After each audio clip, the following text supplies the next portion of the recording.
This is the G-Wolf's HTX Mini, a scaled-down version of the HTX which maintains the feel of the full-size HTX's shape, but improves on not only the mouse's physical design and weight, but many other aspects such as the mouse's specs, performance, sensor position, click height, and much more. Now, compared to the other G-Wolf's mice I've covered, this is the first normal one, so to speak, which is a welcome change from their more unique shapes I've covered in the past. But despite their odd shapes, G-Wolf's mice have always really impressed me, and the same goes here for the HTX Mini, as this mouse feels and performs so well. It's actually my favorite G-Wolf's mouse I've used to date. So in today's video, as always, we're going to take a deep dive and talk in depth all about the HTX Mini and talk about the mouse's pros and cons. But before we get into it, if you enjoy the review and want to see more reviews like this, including a full review of the HTX Ultra, Fenrir Max, as well as a full teardown of the HTX Mini, be sure to leave a like on this video and get subscribed to the channel. And if you'd like to support what I do here on the channel with the in-depth reviews and the teardown project, consider becoming a channel member, as that is the best way to directly support the channel, and it gives you early access to all upcoming content here on the channel. But without further ado, let's get right into today's episode of the mel0n Review. In terms of testing parameters, I used the HTX Mini for roughly 2 weeks, daily driving the mouse for both work and gaming use. For skates tested, I used the stock dot skates as well as the stock full-size skates, and of course a bunch of aftermarket skates over my testing. And for sensitivity, I used my usual range of 40cm per 360 for fabric pads and 50cm per 360 for hard pads. For pricing and versions, the HTX Mini retails for $159 USD, and the mouse is available in several colorways, including black red, all black, white green, red green, as well as the transparent shelled ruby, blue, violet, and gray colorways, and today I'll be covering the HTX Mini in the all black colorway. Now, as expected for a G-Wolf's mouse, the HTX Mini's unboxing experience is superb, just as it was for all the other G-Wolf's mice I've covered here on the channel, due to the insane amount of accessories G-Wolf's includes with their mice. Now, the mouse's packaging is the same holographic packaging we've seen used for the HTR series of mice, which does look quite cool, but unfortunately the art for the box is AI generated, which I really dislike, and I really hope we see G-Wolf's move away from this in the future, as in all honesty, I'd rather the mouse come in a plain box rather than this AI generated holographic packaging. But box art aside, inside we have a set of grip tape, a small accessory package, and a carrying case, and there are also some additional accessories packaged separately, which I'll talk about in a moment. Now, focusing first on this carrying case, inside we have some straps you connect to the case itself to turn it into a bag so it's easier to transport around. Also included are 2 types of cables, the exact same types we saw included with the HTR series of mice, one being a thicker, more rigid cable, and the other a thinner, more flexible cable, both of which are interchangeably usable with the HTX Mini.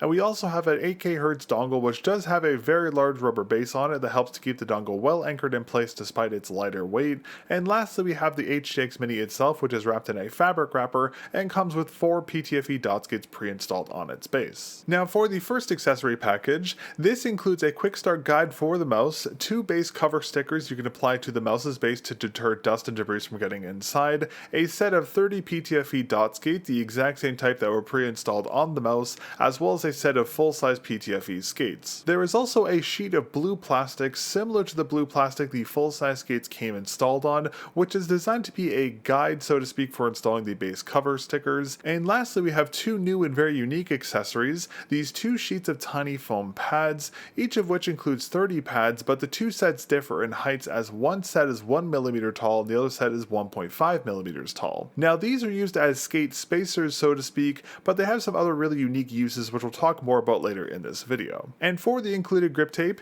the HTX Mini includes both pre-cut and universal pieces, and these grips are the exact same type as the fantastic grips we saw included with the HTR series mice, which is a wonderful thing to see, as G-Wolf's grip tape is one of the best tapes you can get on the market, and since the HTX Mini shell doesn't have a coating applied to it just like all of G-Wolf's mice, these included grips make the HTX Mini shell much easier to grip, but we'll talk more in depth about the grips later in this video. And lastly, we have the extra accessories which were packaged separately from the mouse itself, which include 4 packs of G-Wolf's lightweight molding clay, the same type we saw included with the HTR series of mice, that you can use to alter the mouse's shape to make it more comfortable for your hands. We also have a postcard that shares the same holographic AR as the box itself, a pack of 2 arm sleeves which are palm types as expected, which are okay. They're not the best sleeves in terms of performance, but they'll do the trick until you can get a better quality one. And just like we saw with the HTR Pro, we also have the same storage baggie here, which is designed to keep dust and debris out of the mouse when it's not being used, and due to the HTX Mini's open base, I would recommend using this bag or placing the mouse back inside its carrying case or fabric wrapper when it's not being used to prevent dust and debris from building up inside the mouse, but ensure that you only store the mouse in the above methods, as using other types of resealable bags such as a Ziploc bag can generate static charge inside them, which can damage your mouse if it's put inside, so be sure to store the mouse in the above mentioned ways. And lastly, for warranty, the HTX Mini comes with a 1-year limited warranty through G-Wolves, and you can find all the terms and conditions for their warranty over on G-Wolves' website. Now, in terms of performance, as I mentioned earlier, the HTX Mini really impressed me over my testing, and the mouse performed exceptionally well. Now, one of the reasons why I like this mouse so much is that it's a full symmetrical shell, which feels much better to use than the smaller HTR series mice I covered before, especially for my hand size. So because of this more normal full-size shell, the usage experience for the HTX Mini was much smoother than it was for G-Wolves' other smaller mice, and even though the HTX Mini is still on the smaller size for my hand size, it was just a much more smooth experience. On top of the better shell, the mouse's build quality is fantastic and it performs on par with G-Wolves' other 3395 mice from my testing, and the mouse is also utilizing a forward sensor position, again very similar to the HTR series of mice, which further improves the mouse's performance and gives the mouse a very snappy feeling, which I really enjoyed. Of course, it will take some time for you to get accustomed to the more forward positioning as well as the unit's weight balancing, as it's a little unique compared to other mice, but once you get accustomed to it, the forward sensor feels really good. And just like we've seen with G-Wolves' previous mice, the click feel on the mouse is fantastic and very well balanced, and unlike the other G-Wolves mice I've covered before, the HTX Mini is utilizing a new main click switch which feel fantastic, and the mouse's high polling rate implementation was also flawless as expected for a G-Wolves mouse, which further improves the mouse's performance and overall feel. So, unsurprisingly, given the HTX Mini's amazing feel, the mouse performed exceptionally well in every game I tested it in, and in all honesty, the only real issues, and I use that word very loosely, I have with the HTX Mini is that its balancing is kind of odd, the stock skates are a little mediocre, and of course they're still using AI generated art for the packaging, but aside from those nitpicks, overall the HTX Mini is a very impressive mouse, and this is my favorite mouse I've covered from G-Wolves to date, and in all honesty the best one I've used so far.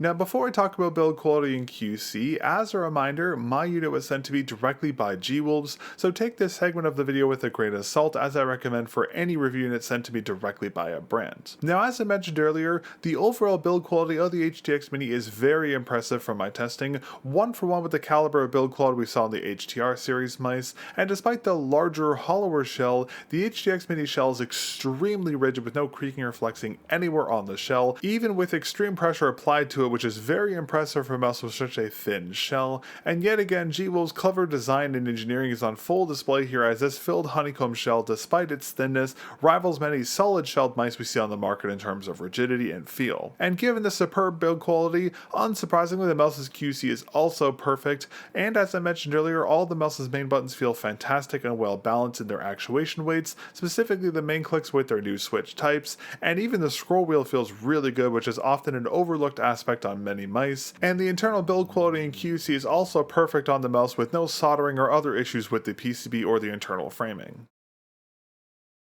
For weight, as expected for a G-Wolves mouse, the HTX Mini's estimated weight spec is on the lower end of the spectrum compared to most of the ultralight quote-unquote mice available on the market, weighing approximately 26.9 grams, but G-Wolves doesn't specify what config the spec is based off of, i.e. does the mouse have the stock skates on or off, and does it have grips installed or not. Now, weighing in my HTX Mini in its stock configuration with no grips installed and the 4 dot skates, it weighs approximately 28.1 grams, and with the 4X dot skate removed, the mouse weighs 27.9 grams. With the full-size skates installed, the mouse's weight gets bumped up to 28.8 grams, and with the full-size skates still installed as well as the pre-cut click and side cover grip tapes, the mouse's weight is further increased, weighing in approximately 30.5 grams. So unfortunately, regardless of what configuration you use here for the HTX Mini, the mouse will weigh more than it's advertised by a couple grams, just as I've seen with their other mice, and due to this, I would like to see G-Wolves update the mouse's weight specs on the product pages to better better reflect the true weight of the mouse in its different configurations. But despite the inaccurate weight spec, the HTX Mini's true weight is still very impressive, as weighing around 31 grams with grips and full-size skates installed while having such solid build quality is extremely impressive, and it's a big contributor to why the HTX Mini feels so good and performs so well.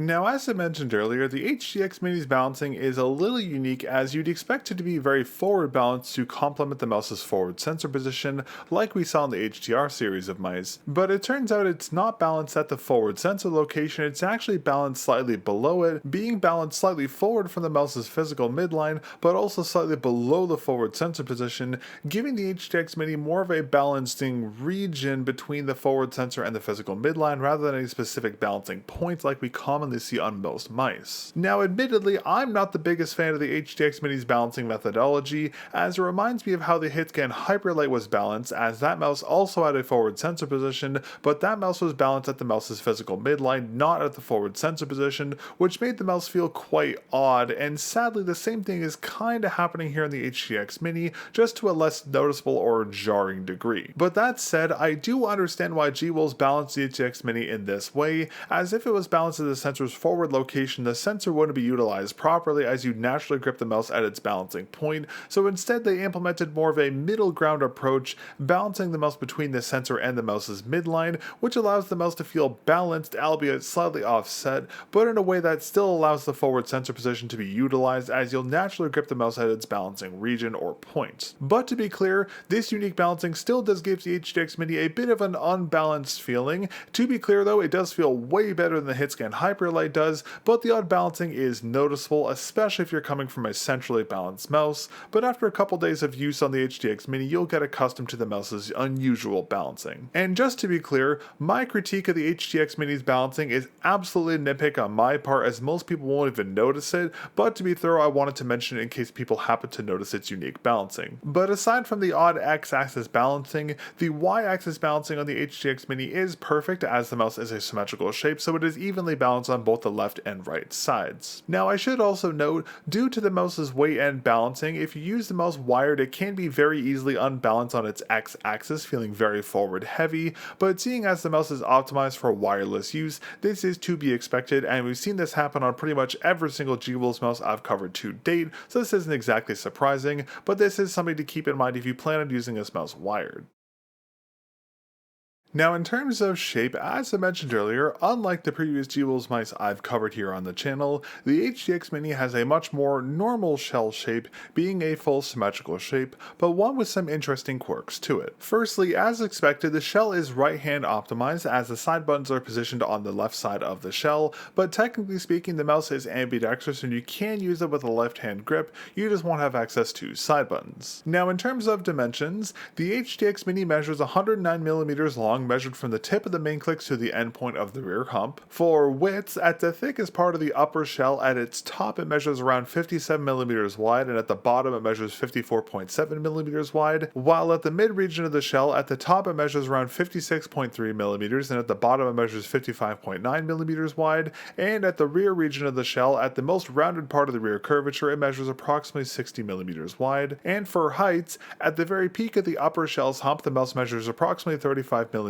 high. At the midpoint of the forward shell buttons, right around the rear end of the scroll wheel, they measure approximately 19.6mm high, and at the very end of the main clicks they measure only 5mm high, which gives this mouse the lowest click height I've ever seen on a main click to date, which has some very interesting effects in terms of ergonomics and performance, which I'll talk more about later in this video. Now, in terms of shell profiles, as I mentioned earlier, the HTX Mini is just a scaled-down version of the HTX's larger shape, but it maintains many of the aspects that made that shape so popular. Looking from the top of the mouse, we can see the shorter, more bulbous symmetrical shape, and we can see that the rear region has that expected rounded, more pronounced profile. From the bottom, we can even clearer see the mouse's symmetrical shape, but we can better see the heavy hourglass indentation in the mouse's side profiles, which terminates slightly forward of the mouse's physical midline, and as we just saw when I talked about about the mouse's dimensions, the top and the base shells for the HTX Mini are slightly offset from each other in terms of widths, which may affect some aspects to grip, but we'll talk more about this in a moment. And from the sides, we can best see the HTX Mini's upper shell profile, which interestingly has a hump that terminates not at the same point as the hourglass-like indentation in the mouse's side profile, but at the mouse's physical midline, offset from the sensor position and being positioned at the bottom region of the mouse's balancing range. We can also see that the upper shell's curvature is very aggressive towards the front of the mouse, giving the main clicks that very steep indentation with the 5mm click height I mentioned earlier, and that the rear curvature is more standardized but still aggressive in how it tapers off towards the end of the shell. And from the front shell, we can see even clearer how steep the shell buttons are, as well as how low the buttons decline, and we can also see that both the left and right sides of the mouse are equally outwardly tilted at approximately 88 degrees, and they both have a very rounded contouring to them, which flattens out as you travel towards the mouse's midline, then invert to be inwardly tilted towards the rear. And lastly, looking from the rear, we can see the upper shell's hump profile the clearest, as it has a semi-tall rounded hump, one very reminiscent of a lot of other symmetrical mice that have humps that terminate towards the rear of the mouse, very similar to that, just a little more peaked here on the HTX Mini. And in terms of contact areas and points for the HTX Mini, since I have such large hands, I only use the mouse with a fingertip grip, but for smaller hands and in combination with the full symmetrical shell, you can use palm and claw grips with the mouse, but I'll talk more about that in a moment. Now for my 1905 by 12.7cm hands using a fingertip grip, my thumb rests right at the deepest part of the left side's hourglass-like indentation, and my index and middle fingers rest around the midpoint of the shell buttons, and my ring finger rests slightly above the lowest point of the right side's hourglass-like indentation, and my pinky finger rests slightly below that on the other side of the hourglass-like indentation. Now before I move on, I wanted to quickly note that due to the lower click height and the steeper forward curvature of the HTX Mini's shell, if you have larger thumbs like myself, the rear portion of your thumb might rest against the forward side button. Over my testing, I never had any misactuation issues because of this due to the tensioning and the click weight of the side buttons, but I wanted to mention this just to be thorough. And also for the sake of being thorough, if you have smaller hands, the rear hump shell profile will provide a lot of mid to upper palm contact as well as mid to low theater and hypertheater contact, but this is just an estimation and the areas and contact strength will vary from hand size to hand size. Now in terms of grip compatibility for various hand sizes, from my estimations, the HTX Mini with small hands measuring roughly 11.7 by 7.5 centimeters will be best suited for palm and claw grips. For small to medium hands measuring approximately 13.5 by 9 centimeters, the mouse will be best suited for palm and claw grips again. For medium hands measuring approximately 15 by 10 centimeters, the mouse will be best suited for claw and fingertip grips. For medium to large hands measuring approximately 16 by 11 centimeters, the mouse will be best suited again for claw and fingertip grips. For large hands measuring approximately 17 by 12 centimeters, the mouse will be primarily compatible with fingertip grips, but you might be able to use a claw or an egg or claw grip depending on your hand size. And for extra large hands like mine measuring approximately 19 by 13 centimeters, the mouse will be best suited for fingertip grips.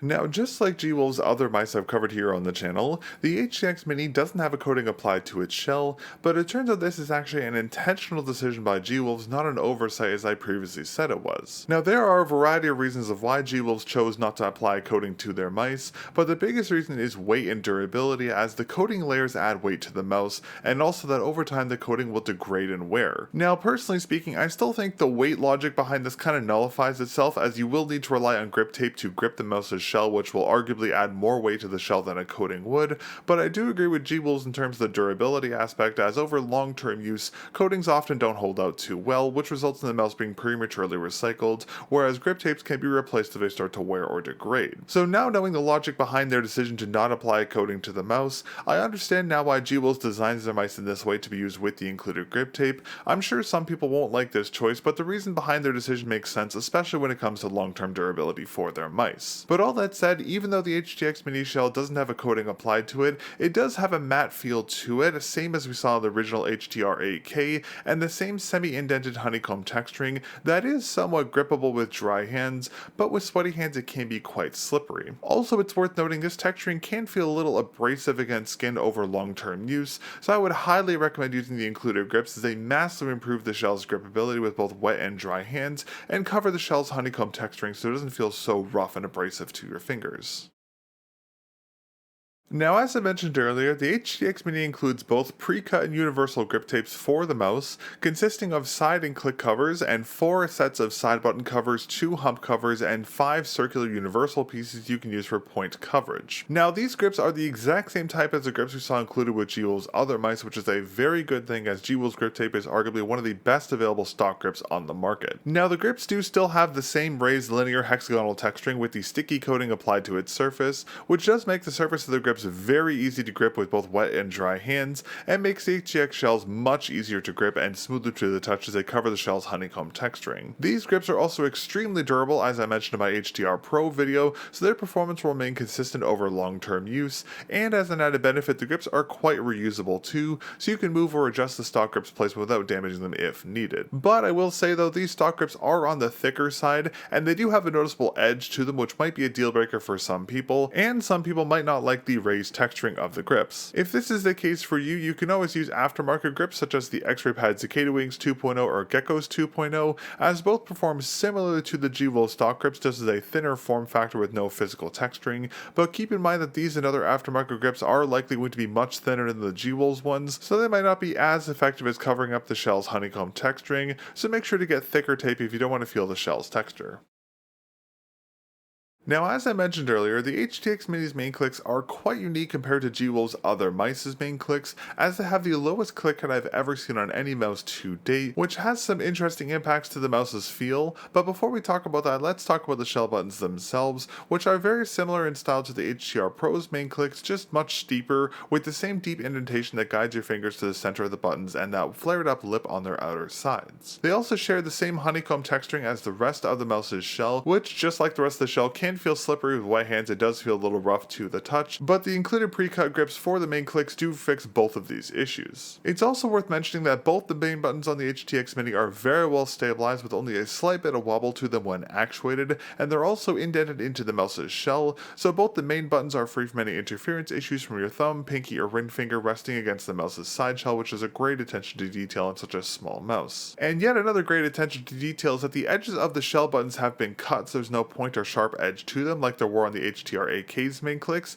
which helps prevent them from getting stuck on objects or getting damaged, but they still do protrude from the HTX Mini shell by quite a bit, so be mindful of this and try not to drop the mouse. Now, as I mentioned earlier, the main clicks have an extremely low click height, measuring approximately 5mm tall at the end and around 19.6mm tall at the mid-region of the buttons. Due to this ultra-low click height, the buttons themselves are extremely steep, as you can see here, and they are much steeper than any other G-Will's main click or other mouse's main click I've used to date, but this ultra-low click height actually works in the mouse's favor, as the low click height gives much more natural range of positioning for your index and middle fingers, as instead of being forced at a very aggressive angle, one that commonly causes tensioning issues for my hand size, my fingers can rest at a much more natural angle on the HTX Mini, which massively improves the ergonomics of the mouse and makes the main clicks much more natural to actuate, which was a godsend for me, as with my larger hands I historically have a lot of issues with tensioning issues on smaller mice, and I didn't have any issues here on the HTX Mini, even though it has a smaller size due to the ultra low click height of the main clicks. Now, in terms of audio feedback, here's a quick sound test of the HTX Mini's main clicks.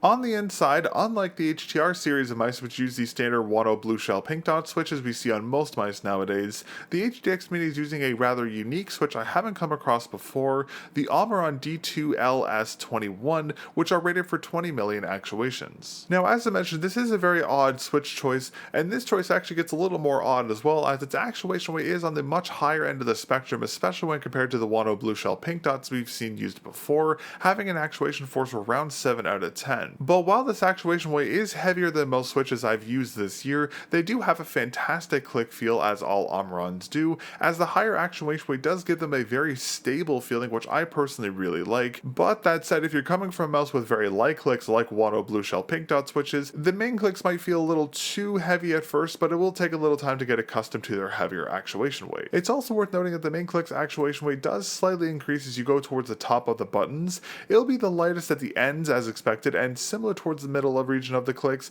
but it will increase heavily towards the end, so keep this in mind if you like to actuate your main clicks at their end region. In terms of pre and post travel, both the HTX Mini's main clicks have a low range of pre-travel and a low to medium range of post-travel, leaning more to the lower end though, and both main clicks did have a very snappy rebound, so despite their heavier actuation force, the main buttons do feel very snappy and responsive and decently spammable. And lastly, in terms of debounce, the main clicks do use a 3 millisecond debounce filter by default, but if you're experiencing double clicking or want to adjust this, you can do so via the G-Wolves web-based software.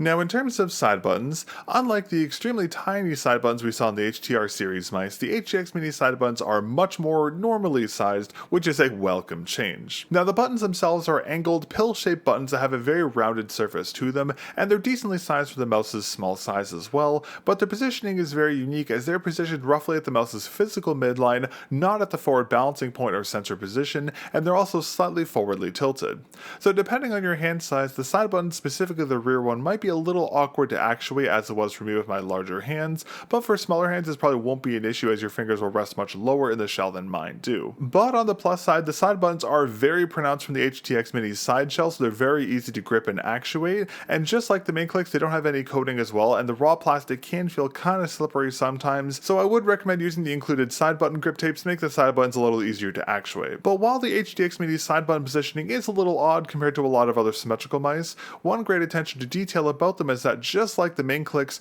they're very well stabilized and only have a very slight wobble to them when they're fully actuated. In terms of audio feedback, here's a quick sound test of the HTX Mini's side clicks.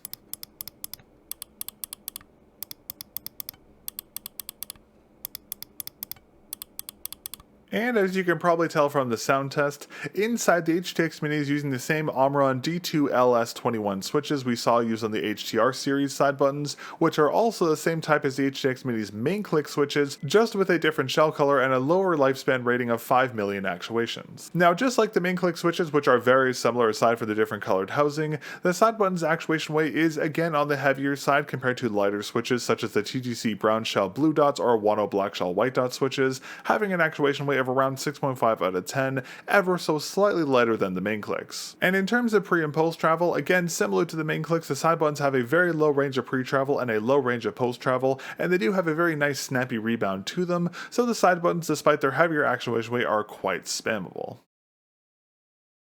And in terms of scroll wheel, unlike the HTR series of mice, the HTX Mini scroll wheel is a much more normal implementation, which I'm very happy to see. Now the wheel itself is the standard plastic wheel with a rubber texturing wrapped around it, but instead of the dotted texturing we saw in the HTR series mice, the HTX Mini's wheel has a flattened rubber texturing with an oval-like indentation etched into it. And since the wheel's texture is flattened, not raised, the scroll wheel is much grippier than the HTR scroll wheels with both wet and dry fingers. But interestingly enough, the scroll wheel isn't very pronounced from the HTX Mini's top shell, being the least pronounced wheel I've ever seen in a mouse to date, so the scroll wheel has a much smaller scroll range than you commonly find on most mice, including the HTR series, but this isn't massively impactful when it comes to the mouse's performance, but it is something I wanted to mention regardless. Now on the inside, the HTX Mini is using a TTC gold dustproof encoder, which gives the scroll wheel a very controlled feeling with an actuation force of around 6.5 out of 10, with very pronounced scroll points that give the wheel a very tensioned feeling to it, but one I quite like as they're so pronounced it makes accidentally scrolling the scroll wheel near impossible, which is a welcome change from most of the loose, untensioned scroll wheels we often see. And in terms of the scroll wheel click,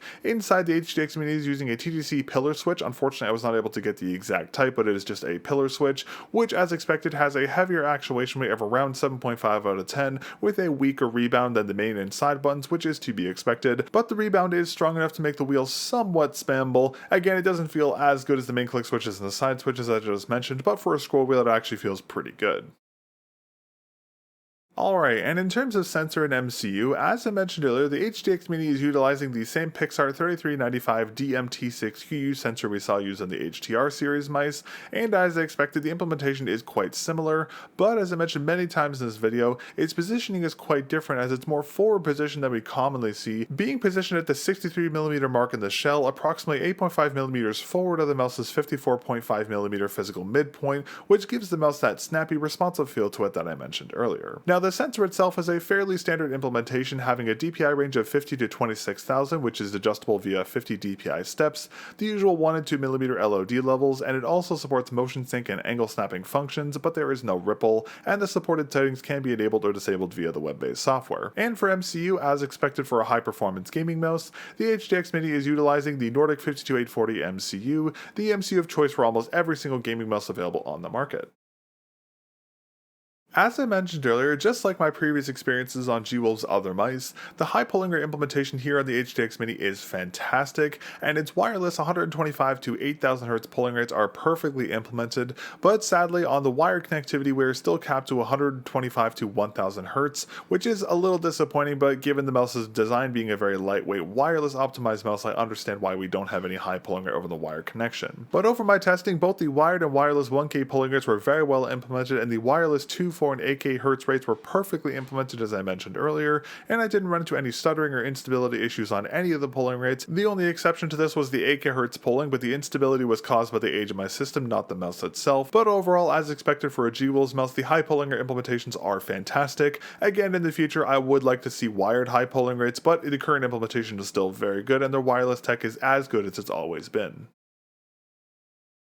Now, as expected for a G-Wolf's mouse, inside the HTX Mini is using the usual 250 mAh battery we've seen G-Wolf's use for all of their recent releases, and as expected, despite the smaller capacity, the HTX Mini's battery life is actually quite good due to G-Wolf's fantastic power optimizations. Now, G-Wolf's estimates that the HTX Mini's battery will last approximately 80 hours at 1K Hz, but sadly they don't give any estimations of the mouse's runtime on the other polling rates. Now, from my testing, setting the mouse's auto sleep timer to 600 seconds, setting the LED to constant brightness and on, disabling motion sync and placing the mouse on a jiggler to simulate constant motion. On 1K Hz, the HTX Mini lasted 85 hours, on 2K Hz it lasted 75 hours, on 4K Hz it lasted 35 hours, and on 8K Hz it lasted 30 hours. But keep in mind these estimates are based off of constant motion, and in reality your mouse won't be constantly moving like it was from my testing here, and other factors such as auto sleep will kick in to save power on the mouse, so the actual runtime of the HTX Mini will likely be longer than my estimated values here. But that said, the battery life here on the HTX Mini is quite impressive, as I've always found with G-Wolf's mice, and due to the mouse's internal design you can easily mod in a larger or smaller capacity battery into the mouse if you wanted to further increase the mouse's runtime or shave off some additional weight off the mouse, but we'll talk about that in the HTX Mini's teardown video. And in terms of charging, the mouse charges as expected via the USB-C port at the front of the mouse, but as always for G-Wolf's mice, when charging you have to keep the mouse's power switch in the on position. If it's switched off, your mouse will not charge. But one great thing is that despite the mouse's small size, the USB-C port is universal, so you can use either of the mouse's stock cables or any aftermarket cables here with the HTX Mini, but I would recommend sticking with the mouse's stock cables as much as possible. And in terms of software, the HTX Mini uses G-Wolf's web-based software, the exact same version they've used for all their recent released mice, and as I said when I reviewed the HDR8K, I quite like this G-Wolf's web-based software as it's easy to navigate and use. But keep in mind the software only works on Chromium-based browsers such as Edge, Chrome, etc., and I will have links for the WebDriver down in the video description for you, but once you load onto the web page, you can click the connect button, select your mouse from the drop-down menu, and you can use the software. Now, unlike most web-based softwares, the G-Wolf software is a single-page layout but one with multiple tabs in it that all have different purposes. Firstly, in the DPI tab, you can adjust the mouse's DPI levels and set the number of onboard profiles, of which the mouse supports 4. You can also customize the mouse's lighting or disable it entirely here in this section. In the key settings tab, you can rebind all the keys on the mouse if needed, but sadly there is no option to bind a key to swap between the mouse's profiles, so if you utilize multiple profiles here on the HTX Mini, you'll need to swap them via the software. In the parameters tab, we can adjust the mouse's debounce for the main clicks and scroll wheel, adjust the mouse's polling rate, enable or disable angle snapping and motion sync, as well as set the mouse's auto sleep timer. If you don't see some of these options in this menu, click the little arrow at the top right corner and the menu should expand to show all the additional options. But overall, just as we've seen on G-Wolf's other mice, the software experience is quite good, and the only thing I'd like to see improve would be to adding a profile toggle or swap bind to the key rebind options, but aside from this very minimal nitpick, the software implementation is fantastic as always. And in terms of repairability, historically G-Wolf's mice, despite their small size and complex engineering, have always been quite serviceable, and the same goes here for the HTX Mini, but due to its more normal shell and internal design, the mouse is much easier to service than mice like the HTR Pro, for example, which is a welcome change as that mouse was a little tricky to work on. But all that said, if you need to open the mouse to repair a component, mod something, or just clean the inside of the mouse, it's very easy to do so, and I'll talk all about how to disassemble and reassemble the mouse and more about the internal specs and modding options in the HTX Mini's teardown video, so be sure to get subscribed so you don't miss that video. Now, in terms of the stock skates, just as seen with G-Wolf's previous mice, the included skates are fine. They're not my personal favorite, but they do the job. Both the dot and full-size versions are 100% PTFE as expected, so they perform more akin to a mouse's factory stock skates, which again is totally fine for soft pad use, but I wouldn't recommend using these skates on hard pads as their softened material will wear and degrade extremely quickly. As such, I much preferred aftermarket skates over the stock ones here on my HTX Mini, and just like we saw in the HTR series of mice, the HTX Mini's base is completely flat, so not only can you do a wide variety of skate installation methods on the mouse, it's very compatible with aftermarket skates of most shapes and sizes, which is fantastic to see. And after testing the mouse's stock skates, I opted to use the X-Ray Obsidian Donuts for the remainder of my testing, and they worked perfectly fine here on the HTX Mini. But as I mentioned earlier, the mouse does include 2 sheets of foam pads, which is a new accessory included with G-Wolf's mice, and one that has some very interesting use cases. Now, both sheets include 30 pads as I mentioned earlier, but the sheets differ in heights, as one says 1mm tall and the other is 1.5mm tall, but both sheets do share the same dimensions that they're both 6mm wide, they just differ in heights. Now, these pads act similar in concept to the layers of SMPF foam we find on the X-Ray Pad Air series skates, as they're designed to sit under the mouse's skates to act as a buffering layer. Now, since G-Wolf's foam is harder, it's not as effective when it comes to reducing audio and physical feedback from the skates, but they do still function. But what it does better at is that it raises the height of the skates, as their harder material doesn't compress as much as softer SMPF material does. Now, G-Wolf says these are included to accommodate higher LOD levels, which makes sense considering their stock skates are so small, but in my opinion they're more effective at raising the skates so they're taller, helping to avoid bottoming out issues when using dot skates on softer pads. Now, since the HTX Mini's base is flat, this isn't exactly an issue per se, but these foam pads are very useful on other mice that have deeper skate cutouts, so I would recommend keeping these on hand as these can be quite useful. Just remember to adjust the mouse's LOD to account for the added height from these pads. Alright, and last let's talk about stock cables. As I mentioned earlier, just like the HDR 8K, the HTX Mini includes 2 stock cables. The first cable is a standard USB A to C cable, but it's a thicker and more rigid type with a semi-rough paracord wrapping. This cable is very similar to the average stock cable you'll find included with most gaming mice. And the second cable is also USB A to C cable, but it's a much thinner, more flexible cable with a smoother paracord wrapping. Now, both the cables perform the same, and I didn't run into any issues using either of them over my testing, and G-Wolf's confirmed that these cables are designed to be interchangeable, so you can use whatever cable type you prefer here with the HTX Mini. Now, normally I would critique these cables for being too rigid and not having a tilted USB-C end, but since this mouse isn't designed to be a wired mouse, nor does it support polling rates above 1 kHz over wired, I'm going to give G-Wolf's a pass here again. But as I mentioned earlier, as we've seen on G-Wolf's other mice before, if you use the mouse wired, the mouse will feel very forward heavy as it's so light and the cable's weight can't unbalance it, but similar to how the USB A to C cables lack a tilted USB-C end,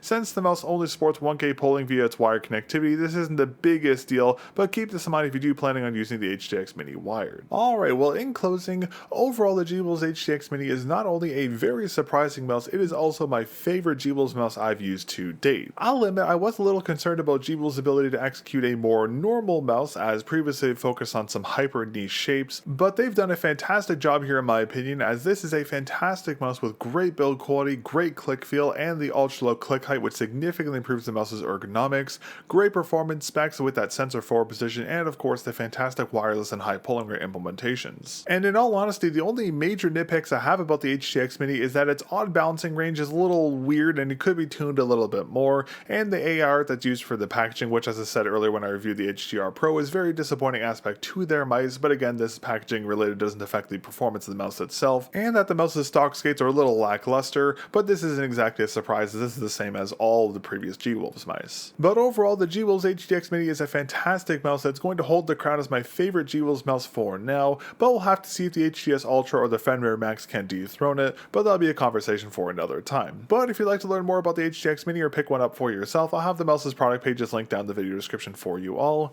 And as I mentioned earlier, if you're interested in learning more about the mouse's internals or just want to see how to disassemble the mouse for cleaning or modding, be sure to get subscribed so you don't miss the HTX Mini's teardown, as well as full reviews and teardowns of the HTS Ultra and Fenrir Max. Alright, and with that, that's going to be everything for today's episode of the mel0n Review. Big thank you again to G-Wolves for sending over the HTX Mini for review. I greatly appreciate it, and big thanks to our channel members for making what I do here on the channel possible. And if you'd like to support my efforts with the in-depth reviews and the teardown project, consider becoming a member here on YouTube, as that is the best way to directly support the channel, and being a member gives you early access to all upcoming content. So if you'd like to support what I do here, become a channel member today. Thanks all for watching my review of the G-Wolves HTX Mini, and I'll catch you all in the next episode of the mel0n Review. Peace.